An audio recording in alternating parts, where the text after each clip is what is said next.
if we want to create emotionally mature children, as we're already saying, you have to be the role model first. Mm-hmm. And I think being the role model is not just learning the steps, but like having a level of compassion towards the emotional human.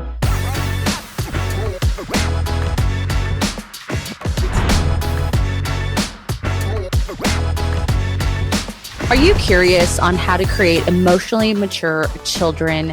Are you someone who has struggled yourself with your self-esteem and or people-pleasing, overachievement, all of the things we talk about here? If so, welcome to the Mindset Mirror Connection podcast. In today's episode, we're going to talk about how to not emotionally fuck up your children. So if you're ready, listen up and lean in as we elevate your mind. It's interesting we're doing this episode today because actually that Stephen Bartlett, the Diary of the CEO guy, he just released an episode with some lady. She's a social worker that I was listening to this morning. I really like him.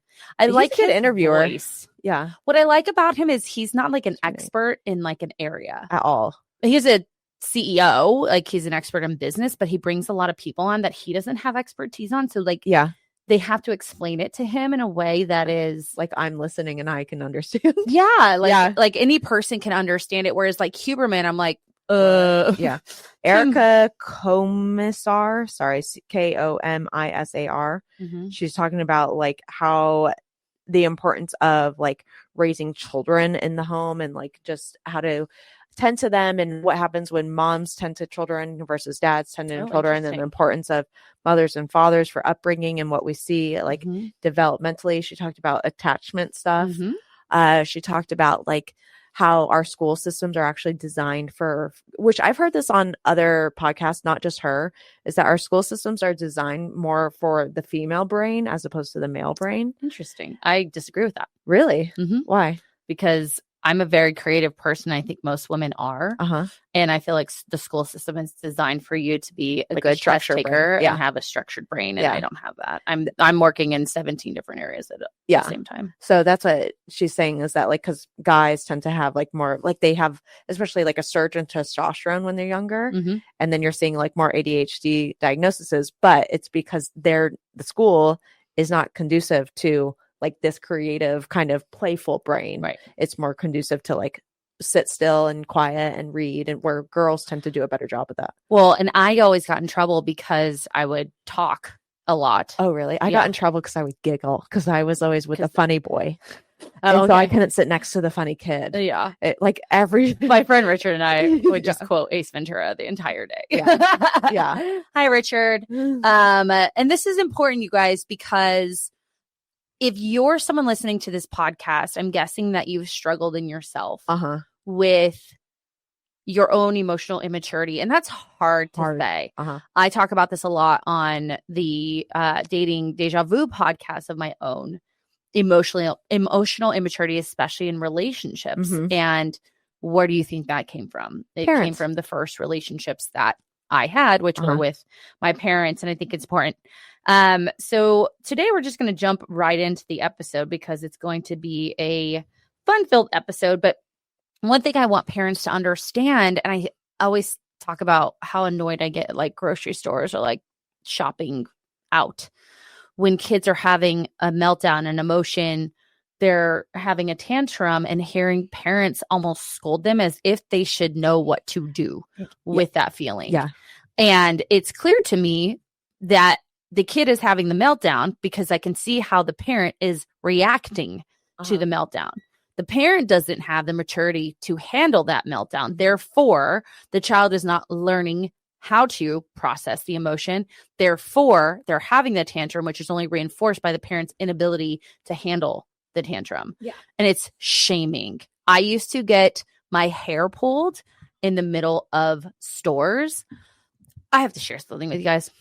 I was at my uncle's funeral, and my mom has my dad. My dad is blind and he's on oxygen because he has lung cancer. So he's strolling along his oxygen tank. My cousin goes to say hi to him, and she goes, and he can't fucking see, and he's also holding this thing. And she goes to I go, Mom. She goes, what? We're in the middle of the funeral. The funeral's already started. And I was just like, we are not doing this right now. I told her that. And it was like my entire childhood. Yeah. Yeah. I was like, welcome to your childhood. And I was like, I was so angry at her. And I was like, you are so embarrassing. And now it's not, I'm embarrassed about me. I'm embarrassed about you. And you're like, hello. And for me, I always have to teach her this. Why, when you have a blind man who can't see where the fuck you're going, and he has and an oxygen tank and wires connected to him, why can't you be like, hey, Steve, let me say hi to Raymond. I'm going to stop right here. Why don't we have that? Why don't we have that ability? Ugh. He's been blind their whole relationship, right? He's been legally blind up until about 10 years ago. Okay. And he had a cornea transplant that his body rejected. Yeah. So like this isn't new that he hasn't had the And I don't I just saw it. I'm like, why is that so hard for you? And and then this is the thing she does. So Christina, stop it. Oh. Like it's my problem. Yeah. And I'm like, bitch, this is not my problem. And I was like, I go, this is not the time or place for this. Who was the parent then?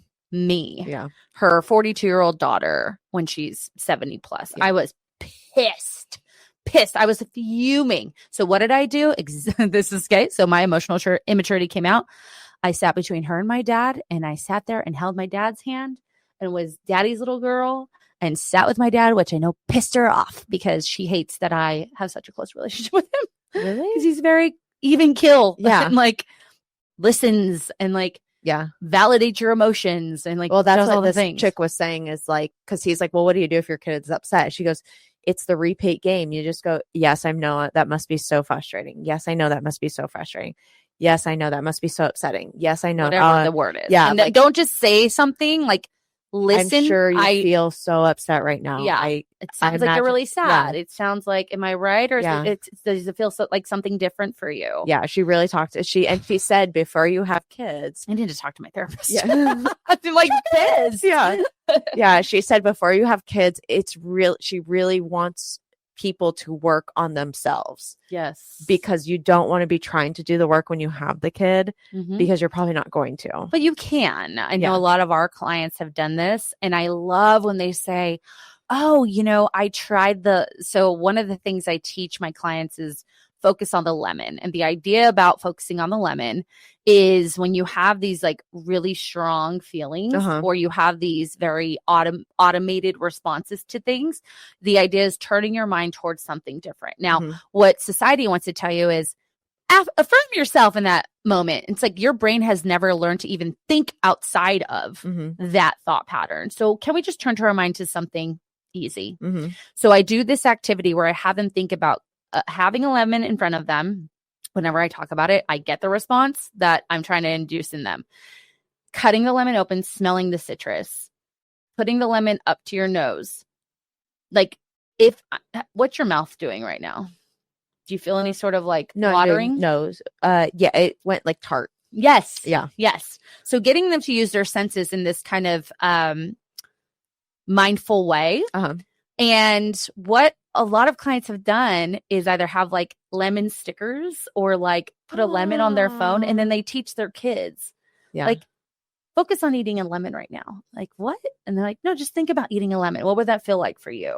And they can, learn it and teach it at the same time. It's just hard. Yeah. It's a lot harder. So if we want to create emotionally mature children, as we're already saying, you have to be the role model first. And I think being the role model is not just learning the steps, but like having a level of compassion towards the emotional human.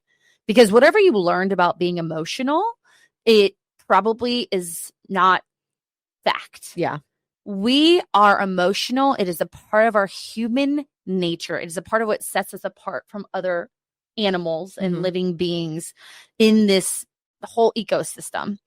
And so being the role model is not just I learned the skills, but having so much compassion for when the body is in motion. Your body is emoting and saying, I don't like that. That hurts my feelings. That, I want that to stop. And I don't think a lot of us think about why the emotion is there in the first place. We just feel it. And then we have reaction. We have our old beliefs about it, whether our parents would tell us like, I'll give you something to cry about, or just put a smile on. Everything's fine. You're being sensitive. That's one. Do you get that a lot with your clients, that their parents are like, oh, you're too sensitive? Yeah.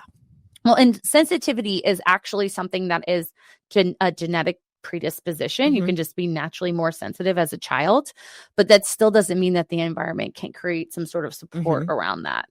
So kids obviously will mirror what we do. Yeah. So for me as a child, watching my mom act the same way she acted in that moment my entire life, what did I learn about emotions? They're scary. Yeah. They hurt.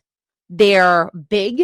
The only emotions expressed are anger. And if sadness is expressed, it's expressed in a way that is your fault. I am working with my client on this exact thing. And he's like, for the first time, he was able to be like, wow, I've never realized like all this shit added up to where I was. Cause he's very fixated on his food and his movement, and has been in treatment for like orthorexia.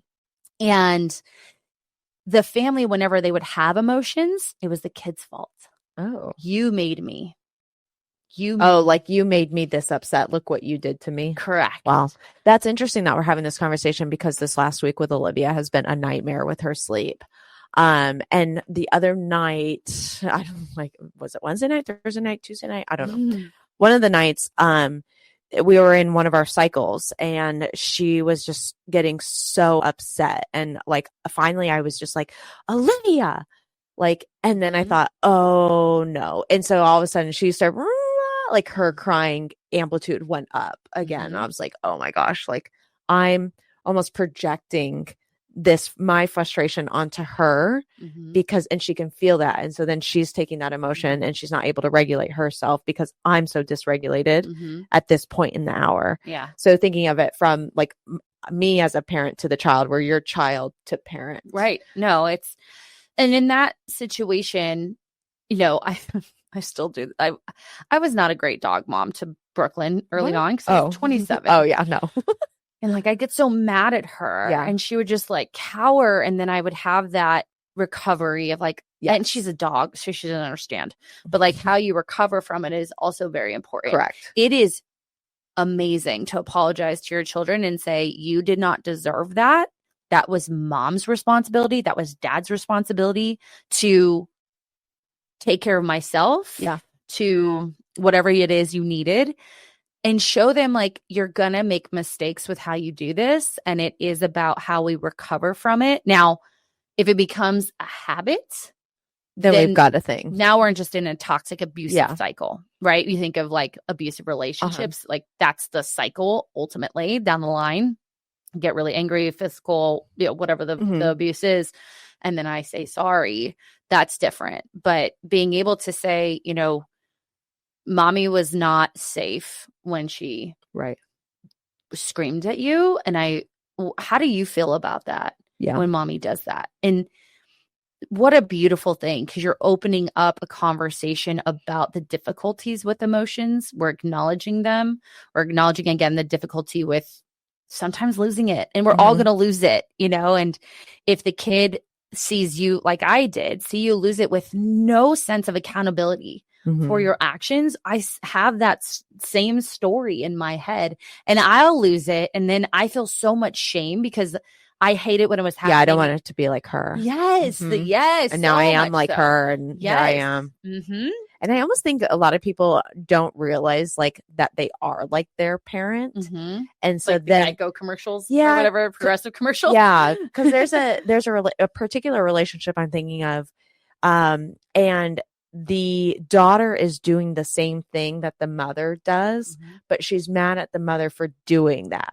But they're still like, it's like, but you're doing it too. Right. But the mom should repair the relationship. It's like, well, yes, right in younger circumstances, but as we get into adulthood and older, then it takes two. Right. And if you didn't learn this repair in the beginning, then now you're carrying it into adulthood in those same relationships. And sometimes, like in my case, I know I'm never going to get, like I got into it with my mom probably a year ago.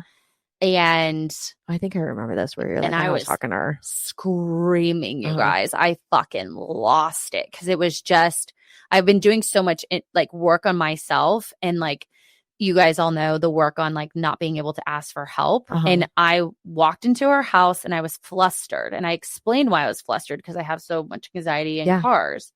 And instead of creating the space, saying like, oh, that sucks. Yeah, like I'm sorry you're still dealing with that. Right. It was, oh, your niece deals with that too. You should help her with it. Which is my entire life. It's like, oh, you're having an emotion. Well, I'm going to have one too. You need to help me with it. Yeah. And I left there feeling like I had two, as I've said before, two hands around my neck, and someone was literally suffocating me. And it built up and built up. And I was supposed to go actually to the uncle who passed away to his 50th anniversary with my aunt. And I really wanted to go, but I knew if there was drinking and all the things, just family and there's other stuff. The perfect cocktail for rioting. Disaster. Yeah. And and my dad did something he shouldn't have done. I said, Dad, I can't go. I'm really upset with what Mom said, and like a couple of other things, because she had said, oh, you're doing so well in business. Why don't you, and she would always like make me feel bad for being successful when it came to money. Yeah. Not my education, but money. Okay. She has a really weird thing with money. And, she goes, well, why don't you donate your time to people? Not knowing I had just donated $12,000 to the Leukemia Lymphoma Society and have given scholarships away and all of these things. And like, I told him that. And then he said, you need to talk to your daughter. And what does she do? She goes, he said to your mom that she needs to talk to you. She calls me right away. She goes, don't make plans for Thursday. We're going to go to lunch. And I go, no, we're not. I have a job.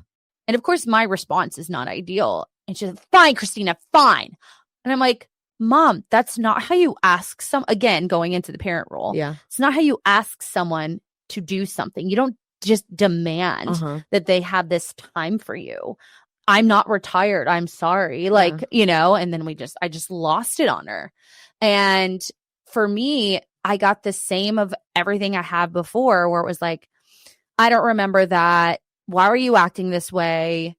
I'm sorry I was such a bad mom to you. God. And I go, you weren't a bad mom. I said, you're bad at your emotions. That's what I said to her. Or I said it in something like, no, you provided us with things we needed, but when it came to us being emotional, you were a bad mom. Yeah. Like human, actually.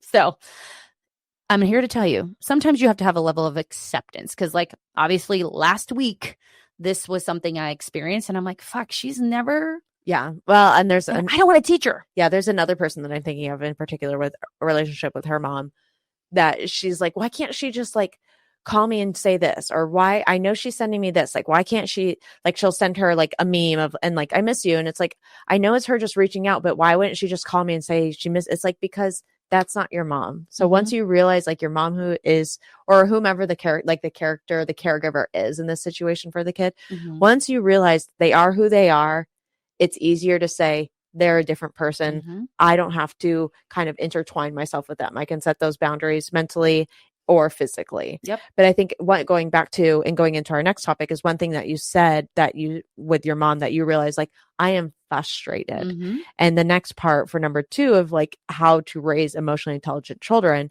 is to help them name the emotion that they're feeling.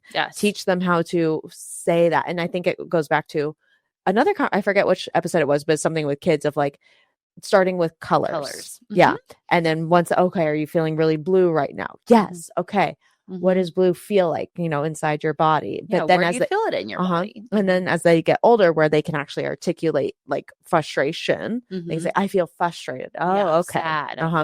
And in that same episode, we talked about the movie Inside Out, which I think does a really great job of helping teach kids emotions, because each of the little characters like resemble what that like fire is anger, the red, and you're right. Like giving, because the body, and you've talked about Olivia, like having kind of an emotion of even just like, it's not really an emotion, but like that discomfort in her body when she has to like poop, right?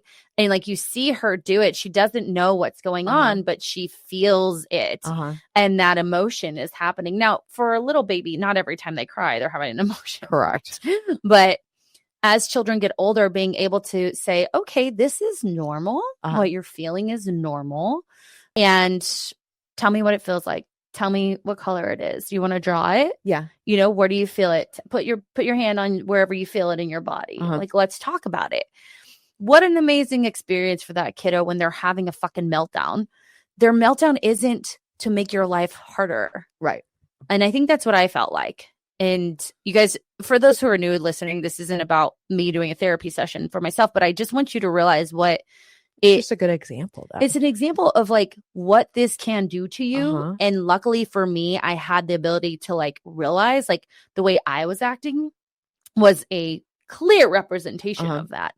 And so just validating it, right? Instead of making it feel, and not even validating it. It's like, it's natural and you're okay. Yeah. This is normal. It's okay. Yeah. Right. And I know you're going to get frustrated. So that's where you do the work on yourself. Like, okay, you know, maybe mom needs to take a little bit of time out before before they go back to that conversation. Oh, yeah. You know, well, I would even give the example of when I was going to throw Olivia through the wall because she was freaking out, getting Michael and being like, you have to take her right now because what I'm doing is not helpful. Right. And honestly, I went back, sat in my bed and just took a moment. And by that time I was like, okay, like I just already felt like relaxed and kind of like, okay, I just needed a minute and then I'll go back, console her and reset myself. I reset myself, which will reset her. And so you always have the opportunity to redo, you know, and then I can understand why she's upset. Well, she's upset because she's tired, as opposed to thinking like she's trying to play a game with me. Because even it was funny, at one point last week, she was doing her cycle thing. And I was like, oh no, I'm not playing this game. And Michael's like, she's not playing a game with you. And I meant at the time, like, I didn't mean like my 3-month-old is literally playing a game with me, trying to trick me. But that's like, oh no, I'm not like doing this like get up, sit down thing. But I think he thought like, that I'm thinking she's trying to play a game with me at the middle of the night. Right. She's trying to manipulate you. And so you have to, like, kids are not trying to manipulate you. Why do you think that she was trying to play a game? Why do you think that was a reaction for you? Do you think that people have used emotions to manipulate you in the past? No, it was just, she was like, that comes from somewhere. You think so? I mean, it was an automatic response. You know? I don't know. Well, no, the reason I asked that, not to make you feel bad or anything, but like, I hear that of like, you're doing this to me. Yeah. When they are so egocentric. Yeah. They have no idea. She doesn't know she has her own body. She thinks she's still part of my body. Probably. Yeah. But like, I think of like the 3-year-old who they're so egocentric. That's a part of where they're at. They don't know that like you have your own emotional response. They just see you acting negatively towards their being, they're reacting. And in their brains, they think, well, mommy is perfect and good. She's mad. So this thing I'm doing, this tantrum I'm having is obviously wrong because it's making mommy meaner. And so that is going to be a story that they create later on. So just so you know, get that story then. The stages of development for Erickson, who's actually from Arizona. Trust versus mistrust in infancy at 18 months. So trust is we believe in our caregivers. We're trusting the outside. We know our needs will be met, right? Mistrust is distrusting your caregivers, fearing the world, and unsure if needs will be met. Then from 18 months to 3 years, we have autonomy versus shame. Autonomy, child expresses greater control and independence of themselves. So child can pick out their clothes, they can toilet train, things like that. Versus guilt, where the child feels shame or doubt if they cannot do for themselves. Initiative versus guilt is 3 to 5 years. Initiative is trying new activities, experiences without fear or failure. Children learn how to play together. Guilt is parents punish the child for initiative. Child develops guilt, and that affects their own self-direction. And then from 6 to 12, we have industry versus inferiority. Children will then begin to like compare themselves to others. Mm-hmm. So it's not until like age 6 that they realize, oh, I'm someone outside of myself, right? So I just wanted to throw that in there. I saw that, I don't know where I saw this, but I was like, oh, that's cute. So again, like just thinking about the child, because they're so egocentric, and the ego means I'm focused on me. I don't realize other people have their own agency in their own subconscious mind, is we don't want to minimize their experience, because again, that's just going to cause them to not trust themselves. Yeah. Right. So if I say, I don't like that, and you're like, you're fine. Well, mommy says I'm fine. I don't feel fine. Yeah. So what I feel must be wrong. So if you do that enough times to them, they're going to look for you to tell them how they feel. And guess what that looks like in adulthood? Toxic relationships, abusive relationships, people pleasing, right? So don't dismiss it. I don't care if they're like saying they feel all of the emotions at once. Like, wow, that sounds really overwhelming. Tell me more about that. You know, just be careful of like, you even see, I always think of like a church setting when you're about to walk into church and you're all dressed up in your church best. Okay. And Sally is having her 3-year-old Sally meltdown. And mommy says, we're walking into church, put a smile on your face. Yeah. You know, or so-and-so is watching. Okay. As if it's bad that other people see you be emotional. Yeah. You know? Not good. The other thing too is to talk about like the coaching aspect of it. So recognize the emotion. Say, this is okay. Like, you must be frustrated. Tell me more. What makes you frustrated? Accepting that the child has their own emotions too. So again, going back to like, Olivia's not playing a game with me. She has her own emotion that she's going through, and then navigating that. So what is my plan here? Right. Meaning, if she is having such a meltdown, I need to take myself away from it and lean on support. Right. Because it's not fair for me to, for example, if I really did think she was trying to manipulate me at 3 months old of like playing some game for sleep. She's a genius. Yeah, she's a genius. Right. But it's not fair for her to, because now she's essentially doing what you've done for your mother or what your mother perceives you've done to her, is I am telling her what she's doing wrong to me. Right. So I'm putting her emotions back on her and saying, look what you've done to me. Yeah. And so what we want to do is be able to have tools in our toolbox going into our next point of how to help the child regulate their emotions, which also includes you regulating your own emotions. So for me in those moments, it's looking at support to my partner, handing her off to him, taking a step away. So he's going to be gone this next week. Like, if she's having a meltdown, I can't just be like, here, Michael, because he doesn't exist this week. So being okay with setting her down, walking away, taking a deep breath, walking back in the room, right? Putting her somewhere safe, obviously. But for an older child, you know, maybe practice like deep breathing, maybe practice going for a walk, maybe practice like conversationals of like, tell me where that, how that felt. Where do you feel it? And using those things to help build that emotional intelligence for lifelong, emotional availability. For when I was practicing therapy, I worked in child crime. So the kids that I worked with, the youngest was 3. Ooh. And all of these techniques I've used with her, externalizing it, drawing a character of it. Oh yeah, you like the character. Well, talk to Michael. It. Yeah. Michael and Sir, and like even in not my Michael, the other Michael. Michael, our I was like, at first I was like, yeah, that wasn't. Externalizing it and just helping them like say, okay, is Bluey here or crazy guy or whatever that is. And then if you can use the colors even of like, okay, we're going to do some breathing until we feel green again, whatever happiness is, right? And then not even happiness. Don't teach your kids that they should be happy all the time. Happiness is just like every other emotion. Just teach them like, okay, are we just back to baseline? Whatever you want to call baseline. Do you feel back to wanting to go jump, run, and play? Great. speaking of that, we have to realize the spontaneity of emotion too. Like Amanda is saying, and I'm just putting that word on it, is like children are so spontaneous, and that's a part of them. Like some of the funnest things that they do are also out of that spontaneity.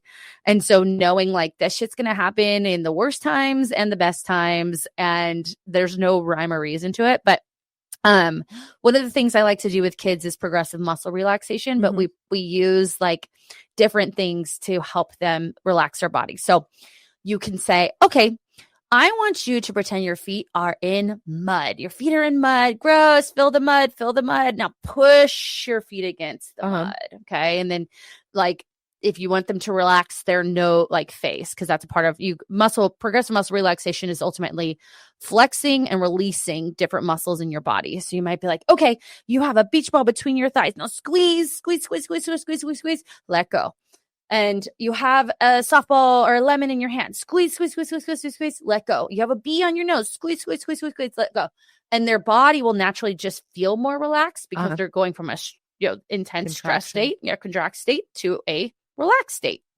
So getting really fun with it. Now I know parents out there are saying like, bitch, I ain't got time for this. Figure it out. You have to make the time. You're either going to do it now or you're going to pay for it later. It's so interesting that you say that, because going back to that podcast, that's what the same thing that she was saying, like when parents don't have time because they are putting themselves first rather than the kids first. That if they're not making the time for it now, they will make the time for it later by emotional and behavioral problems. Correct. And so then you're dealing with it at some point as they get into like she said, I think it was like 3 to 9 is the most crucial and 12 to something. That's probably wrong, but it was, or maybe it was 0 to 3 and then 9 to something. Yeah. Okay.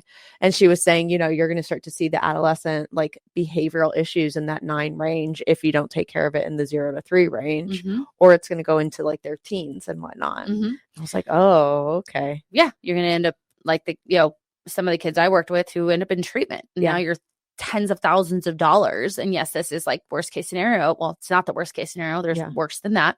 There's, you're going to deal with it either way. I'm going to have you hear that, whether it's directly dealt with or indirectly. I probably indirectly deal with it now because I've just accepted that I can't change. So I just don't spend time with mom. Yeah. And that's for me. Like I drove there by myself. I drove home by myself because I knew, like, number one, I already feel crazy in cars. So I just need my own time, like listen to make it as pleasurable as possible.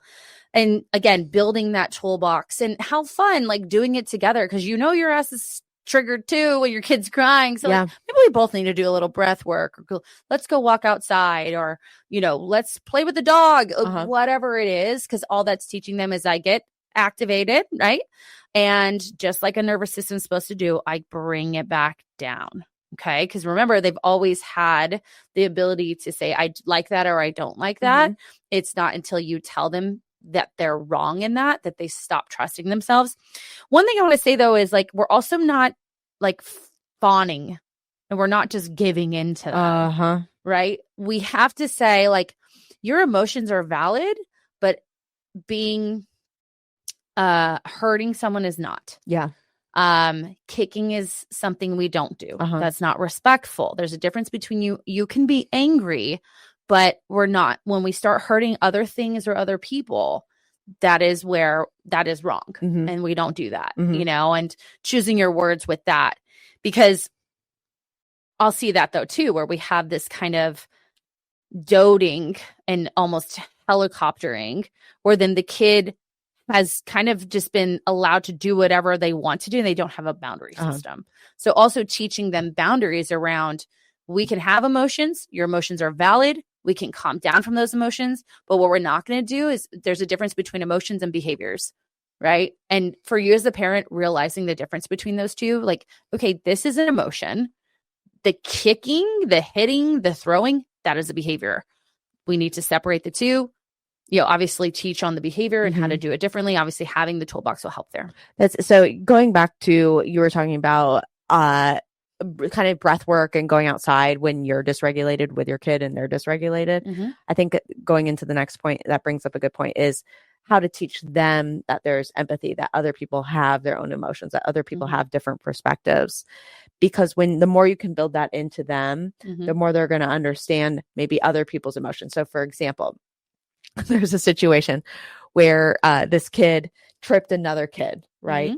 But he tripped this other kid because this other kid was roughhousing with him during a soccer game. And so the kid so we'll say Adam tripped this other kid, but that was because Adam felt like frustrated and bullied by the other kid during the soccer game. But maybe the other kid was bullying him because he felt something was going on too. Maybe he felt something from Adam. And so he was retaliating. Right. And so the trip is his behavior, but the frustration and anger was his emotion. Right. But understanding that maybe the kid that he tripped felt frustrated and angry about something else as well. Right. But then when we're going back to this co-regulation piece of understanding, like, mommy felt upset, that's why we did X, Y, Z. That's why she shouted. And I'm so sorry. That must have been really scared. Did you feel really scared? Yes. Well, how about when mommy feels really scared when mommy feels like she did something and she didn't really mean to, or how would you say that, I guess, actually? Because it's not like I didn't mean to, but. Well, you didn't mean to. Yeah. You lost control. Mommy lost control of her emotions. When mommy does something that scares you. Well, I don't want to say that because your job, the child's job is not to teach you. Mommy will. So a 3-point apology is, I'm sorry that happened to you. You didn't deserve it. I'll work on not doing it again. Yeah. And how I'll work on not doing this is I'm actually adding a 4th part is I'm going to take a break. And if I leave the room, it's so mommy can calm down. Yeah. I'm not leaving you. I will come back to you. Yeah. So that I can avoid that from happening again. Okay. No, you're still going to do it here and there. Right. But we have to not keep doing it. Correct. Though. We need to have, our own agency and ability to stop ourselves. And again, what we're doing here is our last point is creating an opportunity for conversations, right? If you can start this, the beautiful thing is you see these kids, man, taking their lives, getting caught up in drugs and pills, getting caught up in sex and relationships because they feel like that's the only way they can connect to people. Obviously having issues with body image and food. I can't tell you how many of my clients do our emotional evolution reflection, and it's very clear where food came in to take care of them. And if you can start when they're having I think about, I was just listening to Call Her Daddy, and Hailey Bieber was on there, and she had talked about this time where she literally thought about taking her life, and they were talking about how a lot of people have had those dark thoughts, and being able to talk about that or be able to just open the conversation that I'm not going to be judged for what my internal experience is because I haven't been. You're going to save your child, and even if it's not worst case scenario, you're going to create the ability for them to have really healthy relationships with others. That's what you should listen to it. It's interesting because she was talking about the attachment style that comes from this. They're going to, just like we talked about in the attachment style of they're going to look for that attachment style that fills in the missing piece. Yep. If you're able to create a secure attachment style, they're going to find a secure person. They're going to feel more confident in themselves. They're going to feel more grounded. They're not going to go and try and fawn over somebody or avoidant or anxious attachment or she said disorganized is the worst because it's all over the place. You can't really work on a pattern of behavior because there's so many patterns. Right. No, I agree. And they'll be able to realize when someone's not treating them correctly. Yeah. That's what she said that too. Because I know what it feels like to have someone validate me, to have boundaries with me. Because again, that's a big part of this, you guys, is still having boundaries. And we have certain values and morals. We don't hit, we don't hurt, right? I know what it feels like to have someone show me conflict resolution, right? And apologize when I'm treated unfairly. I've been able to then also, as I get more mature, do that back to them. Yeah. It's not held against me. I'm not manipulated by them. So when they're put in a position, when they are dating and that other person is not emotionally mature, they're going to be they're going to have, as I tell you guys all the time, like they're going to have the security of what that feels like because you've created it for them. And they'll know, I already know what it feels like to like be secure in relationships and safe. This doesn't feel that way. And hopefully also with the conversations you're creating, they can also talk to you about that too. So I'll tell you why I didn't have kids. I'm going to cry. I was afraid to be my mom. Oh. And I said this to my friends when I was younger, like, I'm afraid to be her. I don't want to bring kids into this world because I didn't feel secure enough to be able to do the things I'm teaching you guys, which might seem hypocritical, but I also had that boundary on myself because I didn't want to recreate or pass on the intergenerational trauma. It wasn't until I was, in my early 30s that I started my healing process. And it wasn't until I was 35 that I had gotten married. And then I found out I couldn't have kids, and it's like, I don't want that. Obviously, if you already have kids, there's an opportunity to learn. If you don't have kids, there's an opportunity to do the work on yourself.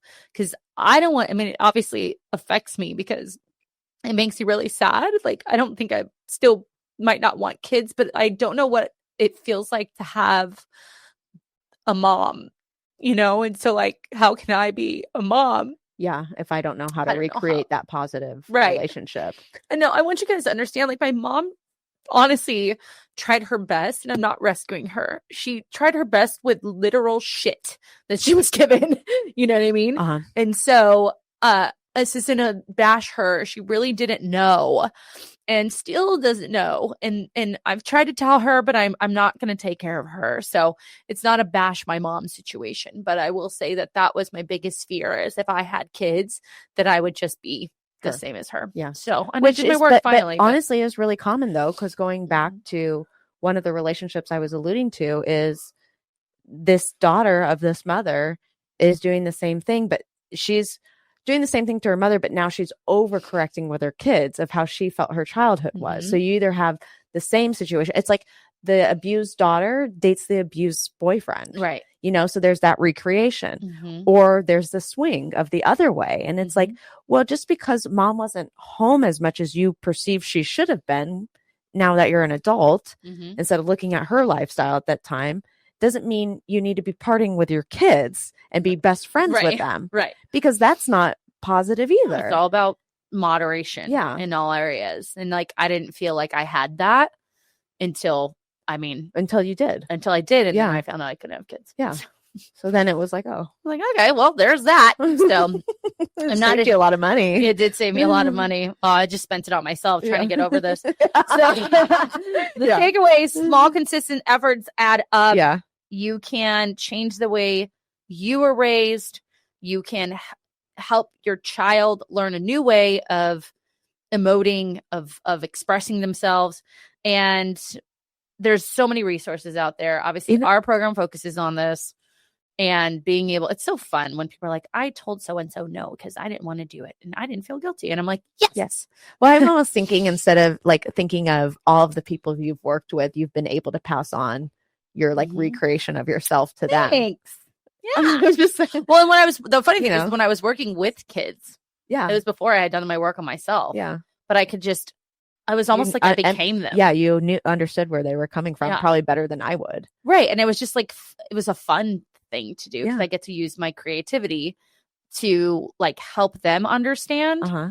But I still needed to like, it's one thing to have, like I said already, it's one thing to have the behaviors, but if you don't understand why, then it's not going to stick. And our client Michael said that same exact thing. Yes. It's like, I could change the behaviors, but I didn't understand why they were there. Yeah. And so I had to figure that out. Yeah. So good. All right. Well, thank you for my therapy session. If you like this information, please don't share it because I don't want my mother to see it. Just kidding. Please share with anyone who would benefit from this.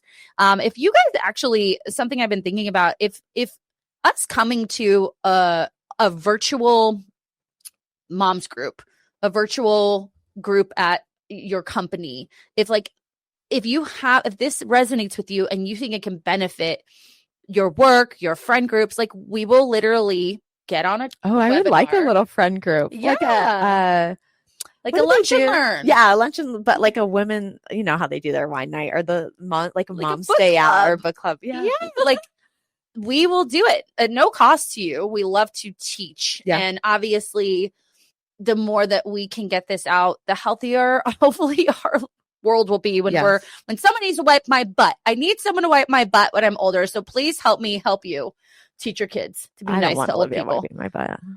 I mean, someone's gonna have to wipe your butt. I think Mark and I are retiring in South Carolina just because I know that everyone's there. The kids that will wipe the butts are there. Yeah. So, and I just spoil them. So I'm like, I would tell my niece all the time, don't forget about this when I'm old. You need to wipe my butt. So let us know. Like, you can email us just email me at themindsetofmatter@gmail.com. It'll be in the description. Yeah, it'll be in the show notes because I've been thinking about this. I actually have a gal that follows this podcast who has a group of girls that worked at a different program before us that they're on a WhatsApp group. I was like, hey, would you guys like to do a lunch and learn? Like, oh yeah. She's like, yeah, a couple girls want to do it. I'm like, okay, great. Yeah, like, I love this shit. It makes me so happy. If you aren't following us, you can find us on Instagram and YouTube at the Mindset Mirror Connection Podcast. If you haven't already, make sure to hit that follow button or subscribe button wherever you're listening to this. And if you want more information, we have a updated website. Everything is updated. So you can go to mindsetofmatter.com. And I'm going to leave you with this very obvious one last thing. What you say in the mind, you see in the mirror. Goodbye. Bye.